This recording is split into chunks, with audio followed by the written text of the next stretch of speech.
So in 2007, when PDT opened in New York City, many rushed in to label us a speakeasy. And as a cocktail historian, I was quick to put the brakes on with that and sort of say, just so you're aware, Prohibition era speakeasies in America were unlicensed, illicit watering holes that oftentimes served adulterated spirits that were mixed very simply with juices or cream or eggs.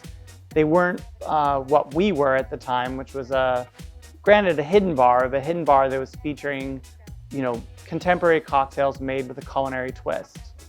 One of the things that's been most important to me at PDT is bringing some of the characteristics of fine dining service to the bar, which had historically also been a pretty rowdy thing in America. So I was pushing against it, the media was pushing for it, and finally I offered a truce and said, all right, if you're going to call us a speakeasy, I'd like you to call us a modern speakeasy. And so what distinguishes a sort of speakeasy from a modern speakeasy, I believe, is obviously modern speakeasies are licensed, they're legal, and their cocktails have a sort of culinary quality to them.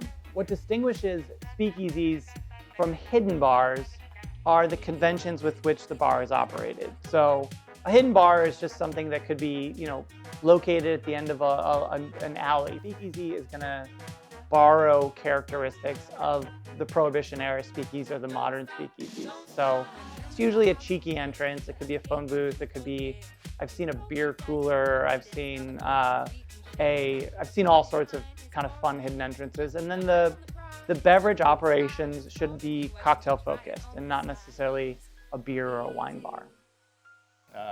We did bring 4 of our New York kind of classics with us here to Hong Kong, and those are something that are always on the menu. But the rest of it is very seasonal and is, attempting to be something that could only be created here in Hong Kong in the same way that the menu in New York is very local. So it's a very kind of classic mentality in terms of the cocktails themselves, but with unusual twists, interesting ingredients, very high quality spirits, something a little out of the ordinary. It's a very culinary city, and people are always looking for something a little different, a little more adventuresome, a little more exclusive. I think speakeasies have become incredibly popular and will remain popular, despite the fact that maybe they won't be popular in the media or popular in the fashionable sense, because people love discovering places.